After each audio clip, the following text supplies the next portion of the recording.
السلام علیکم ورحمۃ اللہ وبرکاتہ۔ آج میں آپ لوگوں کو تقدیر کے بارے میں بتانے جا رہا ہوں۔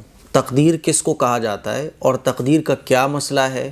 ہم اور آپ تقدیر کو سمجھنا چاہتے ہیں لیکن کوئی سیٹسفیکیشن والا آنسر ہمیں نہیں مل پاتا ہے، اور ہم سوچتے رہتے ہیں کہ یار تقدیر میں جب سب کچھ پہلے سے لکھا ہوا ہے تو پھر ہم جو دنیا میں کام کرتے ہیں یہ تو پہلے سے لکھا ہوا ہے، پھر جنت اور جہنم کا کیا مطلب ہے، ہمارے عمل کرنے اور نہ کرنے کا کیا مطلب ہے۔ اور ایک چیز تو ہمارے معاشرے میں بہت زیادہ مشہور ہے کہ جوڑیاں آسمانوں پر بنتی ہیں، تو ہم یہ سمجھتے ہیں کہ صاحب جوڑیاں جب پہلے سے طے ہیں تو ہماری تو شادی وہیں ہوگی جہاں پہلے سے طے ہے۔ ہم چاہیں کہیں کرنا تو ہو ہی نہیں سکتی ہے کیونکہ پہلے سے طے ہے۔ بھائی ہم محنت کر رہے ہیں لیکن پہلے سے طے ہے کہ یہ ملے گا ہمیں، ہم عمل کر رہے ہیں لیکن جنت اور جہنم تو پہلے سے طے ہے۔ یہ تمام چیزیں ہیں جو ہمارے مائنڈ میں آتی ہیں۔ تو تقدیر کس کو کہا جاتا ہے، اور تقدیر سے ریلیٹڈ ہمارے آقا صلی اللہ علیہ وسلم نے جو احادیث بیان فرمائی ہیں وہ ساری احادیث آج میں آپ لوگوں کو سنانے جا رہا ہوں۔ ساری تو نہیں سنائی جا سکتی لیکن ضروری احادیث ہیں جو میں نے نوٹ کی ہیں وہ آج میں آپ لوگوں کو سنانے جا رہا ہوں۔ پہلے یہ احادیث سنیے، پھر اس کے بعد انشاءاللہ بڑے آسان لفظوں میں اپنی پوری کوشش کے مطابق میں آپ کو تقدیر کے مسئلے کو سمجھانے کی کوشش کروں گا۔ اس کلپ کو دیکھنے کے بعد انشاءاللہ تقدیر کے مسئلے پر کوئی بھی ڈاؤٹ آپ کو نہیں رہے گا۔ تقدیر پر ایمان لانا۔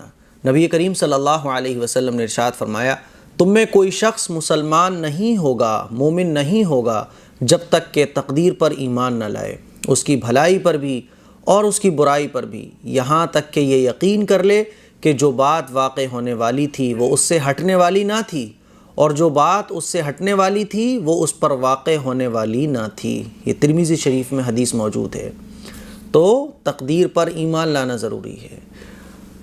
ایمان مفصل اور ایمان مجمل میں ہے نا، آمنت باللہ وملائکتہ وکتبہ ورسلہ والیوم الآخر والقدر خیرہ وشرہ والبعث بعد الموت، کہ میں ایمان لایا اللہ پر، اس کے فرشتوں پر، اس کی آسمان سے نازل کی ہوئی کتابوں پر، اور اچھی اور بری تقدیر پر، اور مرنے کے بعد دوبارہ زندہ ہونے پر۔ تو تقدیر پر ایمان لانا ضروری ہے۔ اچھا، بعض لوگ یہ سمجھتے ہیں جیسے حدیث میں آیا نا کہ جو اس کی بھلائی پر بھی تقدیر کی اور برائی پر بھی ایمان لانا ضروری ہے، یہاں تک کہ یہ یقین رکھنا چاہیے ہمیں کہ جو میرے ساتھ ہونے والا ہے اس کو کوئی ٹال نہیں سکتا، اور جو میرے ساتھ نہیں ہونے والا ہے اس کو کوئی لا نہیں سکتا۔ اتنا یقین ہمیں تقدیر پر رکھنا چاہیے۔ لیکن اس کا مطلب یہ ہرگز نہیں ہے، ہرگز اس کا مطلب یہ نہیں ہے کہ آپ ہاتھ پہ ہاتھ رکھ کے بیٹھ جائیں، بھائی میرے ساتھ جو ہوگا وہ تو ہوگا، اب مجھے کچھ کرنے کی ضرورت نہیں ہے۔ اس کا یہ مطلب ہرگز نہیں ہے۔ مفتی تقی عثمانی صاحب نے لکھا ہے، بڑے بڑے بزرگوں نے، بڑے بڑے اللہ والوں نے یہ بات لکھی ہے کہ تقدیر کا یہ مطلب ہرگز نہیں ہے کہ آپ کسی عمل کو، کسی کام کو شروع کرنے سے پہلے ہی تقدیر پر یہ ایمان رکھیں، تقدیر پر یقین رکھیں اور ہاتھ پہ ہاتھ رکھ کر بیٹھ جائیں۔ تقدیر کا جو مسئلہ ہے وہ عمل کے بعد شروع ہوتا ہے۔ مثال کے طور پہ آپ کوئی کام شروع کرنے جا رہے ہیں، اب آپ کے سوچیں یار تقدیر میں ہوگا تو یہ میرا کام ہو جائے گا، اور ہاتھ پہ ہاتھ رکھ کے بیٹھ رہے ہیں، یہ غلط، اور اس میں حدیث کی تعلیم بھی نہیں دی گئی ہے۔ حضور علیہ الصلوۃ والسلام کی تعلیمات کے اور احادیث مبارکہ کے، قرآن کی تعلیمات کے یہ خلاف ہے کہ آدمی ہاتھ پہ ہاتھ رکھ کر بیٹھا رہے اور یہ سوچے کہ میری تقدیر میں جو ہوگا وہ تو ہو کے رہے گا، مجھے مطلب نہیں ہے، بیٹھا رہے ہاتھ پہ ہاتھ رکھ کے بیٹھ، یہ غلط ہے۔ تقدیر کا جو عمل ہے وہ کسی بھی کام کو شروع کرنے کے بعد، کوئی بھی کام آپ نے شروع کیا اس میں انتھک کوشش کر دی، اور جتنے بھی ذریعے تھے، جتنے بھی اسباب تھے اس کام کو سکسیس بنانے کے، کسی بھی ٹارگیٹ کو حاصل کرنے کے، وہ ساری کوششیں آپ نے لگا دی، جتنے بھی جائز راستے تھے سارے جائز راستے اختیار کر لیے، اب وہ کام نہیں ہوا، ساری کوششوں کے باوجود بھی کام ہوا اپوزٹ، کچھ اور ہوا، امیدیں آپ نے کچھ اور رکھی تھی، اب تقدیر کا عمل شروع ہوتا ہے۔ اب ہے تقدیر کا عمل۔ کسی بھی عمل کو شروع کرنے سے پہلے تقدیر کا عمل شروع نہیں ہوگا، کسی بھی کام کو شروع کرنے کے بعد اب جو غلط ہو صحیح ہو آپ کو اس پر ایمان رکھنا ہے۔ یہ ہے تقدیر کا مسئلہ۔ یہ ہر چیز میں ہے۔ جوڑیاں آسمانوں پر بنتی ہیں، آپ ہاتھ پہ ہاتھ رکھ کے بیٹھ جائیں، بھائی جہاں رشتہ آئے گا، اچھا ہے برا ہے، آپ نے سوچ لیا بس جو آئے گا ہم کر دیں گے اپنے بچے کو، ٹھیک ہے، تو یہ اسلامی تعلیمات کے خلاف ہے، کیونکہ اسلام نے حکم دیا ہے کہ اچھی جگہ رشتے کرو، آپ کھوج بین کریں خوب اچھے طریقے سے، آپ دیکھیں کہ لڑکا اچھا ہے، لڑکی اچھی ہے، دیکھنے کے بعد پھر آپ نکاح کر دیں۔ نکاح کرنے کے بعد اب کچھ گڑبڑ ہوئی، آپ نے تو پوری کوشش کی تھی اچھا کرنے کی، اب کوئی گڑبڑ ہوئی، اب کہ بھئی یہ تو اللہ کا فیصلہ تھا، میں نے تو کوشش کر لی تھی۔ تو عمل کے بعد تقدیر کا مسئلہ شروع ہوتا ہے۔ کسی بھی عمل کو شروع کرنے سے پہلے آپ ہاتھ پہ ہاتھ رکھ کے بیٹھ جائیں کہ بھئی اللہ کرے گا، آپ کچھ نہ کریں، تو یہ اسلامی تعلیمات کے خلاف ہے۔ تو بات سمجھ آ رہی ہے؟ تو تقدیر پر جو ایمان لانا ضروری ہے، اس کا مطلب ہرگز یہ نہیں ہے کہ آپ ہاتھ پہ ہاتھ رکھ کے بیٹھ جائیں۔ اللہ نے آپ کو مجبور نہیں بنایا۔ میں اپنی مرضی سے ہاتھ یہ اوپر کرتا ہوں، اپنی مرضی سے نیچے کرتا ہوں، مجھے اللہ نے اختیار دے رکھے ہیں۔ تقدیر کا یہ مطلب نہیں ہے کہ اللہ نے مجھے مجبور بنا دیا، مجبور تو نہیں بنایا۔ ایسا تو نہیں ہے کہ کسی آدمی کو باندھ دیا جائے اب وہ مجبور ہوئے، ہم ایسے تو نہیں، ہم اپنی مرضی سے چاہیں تو کچھ بھی کر سکتے ہیں، نماز پڑھ سکتے ہیں، قرآن پڑھ سکتے ہیں، گانے بھی سن سکتے ہیں، سب کچھ ہم لوگ اپنی مرضی سے کرتے ہیں۔ تو تقدیر کا مسئلہ یہ ہے کہ جو بھی کچھ میرے ساتھ اچھا ہو رہا ہے، برا ہو رہا ہے، میں اپنی کوشش پوری کر رہا ہوں، پھر بھی کچھ گڑبڑ ہو رہی ہے تو پھر اللہ کی مرضی ہے۔ بات سمجھ آ رہی ہے؟ اسی کو حدیث میں بیان کیا گیا ہے۔ اور ایک مرتبہ صحابہ اکرام نے پوچھا، یا رسول اللہ، جب جنت والے جنت میں جائیں گے، جہنمی جہنم میں جائیں گے، یہ تقدیر میں پہلے سے طے ہے نا؟ کیونکہ ایک مرتبہ حضور علیہ الصلوۃ والسلام نے اپنے ایک ہاتھ کی طرف اشارہ کر کے فرمایا، صحابہ اکرام کو خطاب فرماتے ہوئے کہ اس ہاتھ میں جو بھی کچھ میرے ہے، بہت ساری کتابیں ہیں میرے ہاتھ میں، اس میں سارے جنتیوں کے نام ہیں سیدھے ہاتھ میں۔ پھر حضور نے الٹے ہاتھ کی طرف اشارہ کر کے فرمایا، اس ہاتھ میں جتنے بھی کتابیں ہیں اس میں سارے جہنمیوں کے نام ہیں۔ صحابہ اکرام حیران ہو گئے، پوچھا، یا رسول اللہ، کہ جنتی اور جہنمی پہلے سے طے ہیں؟ حضور علیہ الصلوۃ والسلام نے ارشاد فرمایا کہ یہ سب کچھ تقدیر میں لکھا جا چکا ہے۔ تو صحابہ اکرام نے عرض کیا، یا رسول اللہ، تو پھر کیا ہم عمل کرنا چھوڑ دیں؟ جب پہلے سے جنتی طے ہیں، پہلے سے جہنمی طے ہیں، تو پھر ہمارے عمل کرنے کا کیا فائدہ ہے؟ تو حضور علیہ الصلوۃ والسلام نے ارشاد فرمایا کہ نہیں، عمل کرنا مت چھوڑو، بندہ جس چیز میں کوشش کرتا ہے اللہ تعالیٰ وہ چیز اس کے لیے آسان کر دیتا ہے۔ تو تقدیر پر ایمان لانے کا مطلب یہ ہے کہ اس میں زیادہ عقل نہ چلائی جائے۔ ہم اور آپ کیا کرتے ہیں کہ اس میں عقل چلانا شروع کر دیتے ہیں، ارے صاحب تقدیر میں جب پہلے سے طے ہے تو پھر میں تو جو ہوگا وہی ہوگا۔ نہیں، تقدیر میں غور و خوض سے منع فرمایا ہے۔ حضور علیہ الصلوۃ والسلام نے منع فرمایا کہ تقدیر میں زیادہ غور و خوض مت کرو، کیونکہ پہلے لوگ جنہوں نے اس چیز میں غور و فکر کیا، بحث و مباحثے کیے، ہے نا، ایک مرتبہ دیکھا حضور نے کہ بعض صحابہ اکرام تقدیر کے مسئلے پر بحث و مباحثہ کر رہے ہیں، تو حضور ناراض ہو گئے، ہے نا، اور حضور نے منع فرمایا کہ تقدیر کے مسئلے پر بحث مت کرو، تقدیر میں زیادہ غور و خوض مت کرو، کیونکہ پہلے لوگوں نے تقدیر کے مسئلے میں غور و خوض کیا تو وہ گمراہ ہو گئے۔ اسی لیے تقدیر کے مسئلے پر ہمیں ایمان لانے کو کہا گیا ہے، اس کے اندر اپنی عقل چلانے کو، اس میں زیادہ غور و فکر کرنے کو نہیں کہا گیا ہے۔ بات سمجھ آ رہی ہے؟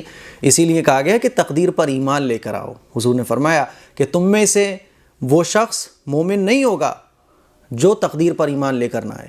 تو تقدیر پر ایمان لانا ضروری ہے، اور ایمان انہی چیزوں پر لانے کو اسلام میں کہا گیا ہے جس کو ہم اور آپ عقل سے نہیں سمجھ سکتے ہیں۔ حضور نے فرمایا، اسی لیے ہم نے اس کو مان لیا۔ بات سمجھ آ رہی ہے؟ مجھے امید ہے یہ ساری باتیں آپ کو سمجھ آئی ہوں گی۔ آگے سنیے گا، حضرت ابن عباس رضی اللہ تعالیٰ عنہ کو نصیحت۔ نبی کریم صلی اللہ علیہ وسلم نے ارشاد فرمایا، ابن عباس رضی اللہ تعالیٰ عنہ سے روایت ہے کہ میں نبی کریم صلی اللہ علیہ وسلم کے پیچھے تھا، تو حضور نے کیا فرمایا، اے لڑکے، میں تم کو چند باتیں بتاتا ہوں، میں تمہیں چند باتیں بتاتا ہوں، اللہ تعالیٰ کا خیال رکھ، وہ تیری حفاظت فرمائے گا۔ اللہ تعالیٰ کا خیال رکھ تو اس کو اپنے سامنے یعنی قریب پائے گا۔ جب تجھ کو کچھ مانگنا ہو تو اللہ تعالیٰ سے مانگ، اور جب تجھ کو کچھ مدد چاہنا ہو تو اللہ تعالیٰ سے مدد چاہ، اور یہ یقین کر لے کہ تمام گروہ، اور یہ یقین کر لے، یہ والا پوائنٹ ذرا دھیان سے سنیے گا، اور یہ یقین کر لے کہ تمام گروہ اگر اس بات پر متفق ہو جائیں کہ تجھ کو کسی بات سے نفع پہنچائیں تو تجھ کو ہرگز نفع نہیں پہنچا سکتے بجز ایسی چیز کے جو اللہ تعالیٰ نے تیرے لیے لکھ دی ہے، اور اگر سارے کے سارے گروہ اس بات پر متفق ہو جائیں کہ تجھ کو کسی بات سے نقصان پہنچائیں تو تجھ کو ہرگز نقصان نہیں پہنچا سکتے بجز ایسی چیز کے جو اللہ تعالیٰ نے تیرے لیے لکھ دی ہے۔ حضور نے کیا فرمایا؟ حضور نے فرمایا کہ اللہ تعالیٰ کا خیال رکھ، اللہ تعالیٰ تیری حفاظت کرے گا۔ اللہ تعالیٰ کا خیال رکھنے کا مطلب یہ کہ اللہ تعالیٰ نے جو فرض عبادات ہمارے اور آپ کے اوپر فرض فرمائی ہیں ان عبادات کا خیال رکھنا، جن چیزوں سے اللہ تعالیٰ نے منع کیا ہے ان چیزوں سے رکنا، اور حضور نے ارشاد فرمایا جب کچھ مانگنا ہو تو اللہ تعالیٰ سے مانگ۔ میرے عزیز بھائیوں، آج ہم لوگ ہر ایک سے مانگتے پھرتے ہیں، کہیں چلے گئے۔ حضور نے کیا فرمایا؟ جب کچھ مانگنا ہو تو اللہ تعالیٰ سے مانگ، تو اللہ تعالیٰ کو تو اپنے سامنے اور قریب پائے گا، اور جب کچھ مدد تجھے چاہنی ہو تو اللہ تعالیٰ سے مدد چاہ۔ اور کیا فرمایا؟ آخری بات، آج ہم لوگ کہتے ہیں نا یار اس نے ہمارے کاروبار پر کچھ کرا دیا، یار وہ میرا برا چاہ رہا ہے۔ حضور نے فرمایا کہ ساری دنیا کے انسان، سارے گروہ مل کر اگر تجھے نفع پہنچانا چاہیں تو وہ تجھ کو اتنا ہی نفع پہنچا سکتے ہیں جتنا اللہ نے تیرے لیے لکھ دیا ہے۔ ساری دنیا کے گروہ تجھے نقصان پہنچانا چاہیں تو اتنا ہی نقصان تجھے پہنچا سکتے ہیں جتنا اللہ تعالیٰ نے تیرے لیے لکھ دیا ہے۔ دنیا کی ساری طاقتیں مل کر اگر ہمیں فائدہ پہنچانا چاہیں تو اللہ جتنا چاہتا ہے اس سے زیادہ فائدہ ساری دنیا کے انسان مل کر، ساری دنیا کی ٹیکنالوجی مل کر ہمیں اتنا ہی فائدہ پہنچا سکتی ہے جتنا اللہ چاہتا ہے۔ اور ساری دنیا کے انسان، ساری دنیا کی ٹیکنالوجی، ساری دنیا کے بڑے بڑے لوگ مل کر اگر ہمیں نفع پہنچانا چاہیں تو اتنا ہی نفع پہنچا سکتے ہیں جتنا اللہ نے ہمارے لیے لکھ دیا ہے۔ جتنی سانسیں لکھی ہوئی ہیں، پھر ڈاکٹر، ساری دنیا کے ڈاکٹر سر جوڑ کر بیٹھ جائیں، ایک سانس ہمارے مقدر سے زیادہ اللہ نے جتنا لکھا ہے اس سے زیادہ نہیں دے سکتے۔ بات سمجھ آ رہی ہے؟ ہمیں تو بڑی شکایتیں، اس نے تعویذ کرا دیا، یقین یہ ہو کہ میرا اللہ چاہے گا تو نقصان ہوگا، دنیا کا انسان مجھے کیا نقصان پہنچا سکتا ہے؟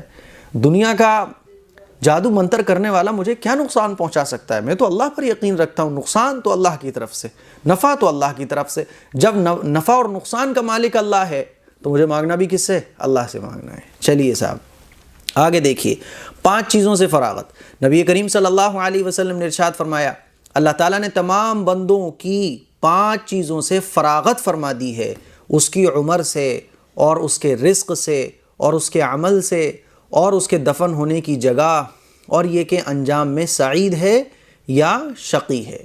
5 چیزیں یہ انسان کی لکھ دی جاتی ہیں پیدائش سے پہلے ہی، کہ اس کی عمر کتنی ہوگی، اسے رزق کتنا ملے گا، اور اس کے عمل سے کہ یہ اچھے کام کرے گا یا برے کام کرے گا، کہاں دفن ہوگا، ٹھیک ہے نا، یہ بھی حدیث میں آتا ہے۔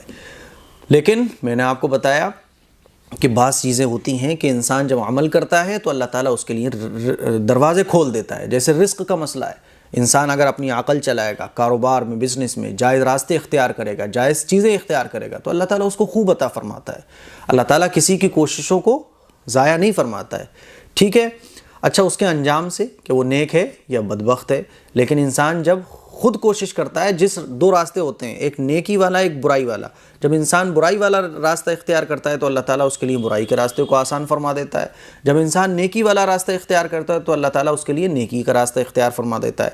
تقدیر یہ اللہ کا علم ہے، اللہ کا علم کی وجہ سے ہم مجبور نہیں ہو جاتے، ہم جو بھی کام کرتے ہیں وہ اپنی مرضی سے کرتے ہیں، اپنے عمل سے کرتے ہیں۔ اللہ کا علم ایک الگ چیز ہے، ہمارا عمل ایک الگ چیز ہے۔ ہم اللہ کے علم کے ساتھ اپنے عمل کا ٹکراؤ کرتے ہیں، اور اللہ کے علم کو ہم اپنی اس عقل سے نہیں سمجھ سکتے ہیں، اسی لیے صرف تقدیر پر ایمان لانا ضروری ہے۔ اب کمنٹ باکس میں آپ لوگ کمنٹ کرنا شروع کر دیں گے، مفتی صاحب اگر ایسا ہے تو ویسا ہے، تقدیر ہے یہ۔ میرے بھائی، تقدیر پر عقل چلانا ہی جائز نہیں ہے، تقدیر پر تو بس ایمان لے آؤ، عقل مت چلاؤ اپنی۔ بات سمجھ آ رہی ہے؟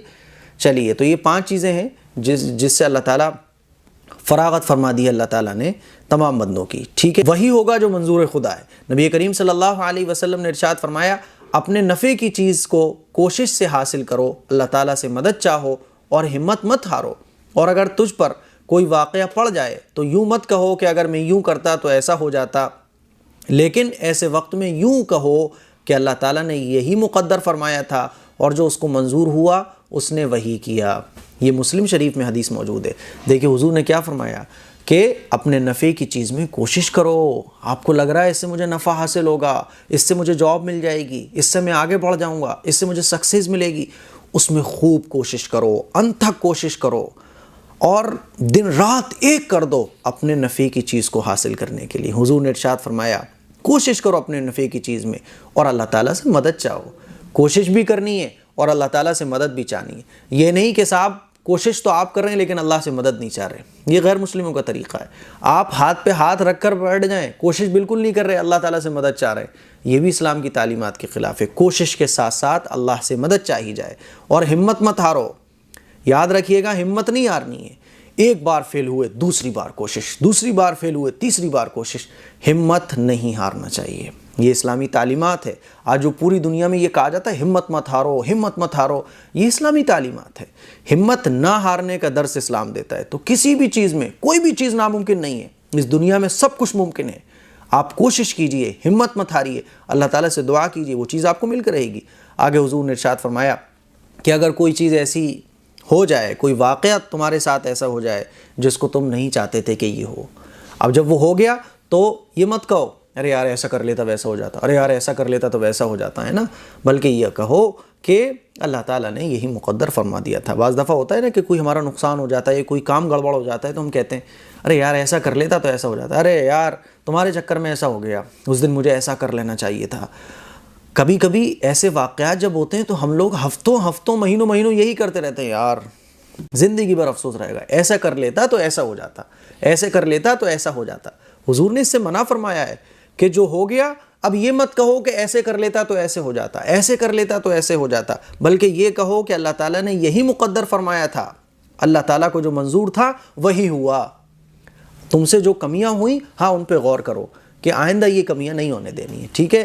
سعادت مندی, نبی کریم صلی اللہ علیہ وسلم نے ارشاد فرمایا آدمی کی سعادت یہ ہے کہ اللہ تعالیٰ نے جو اس کے لیے مقدر فرمایا ہے اس پر راضی رہے, اور آدمی کی محرومی یہ ہے کہ اللہ تعالیٰ سے خیر مانگنا چھوڑ دے, اور یہ بھی آدمی کی محرومی ہے کہ اللہ تعالیٰ نے جو اس کے لیے مقدر فرمایا ہے اس سے ناراض ہو.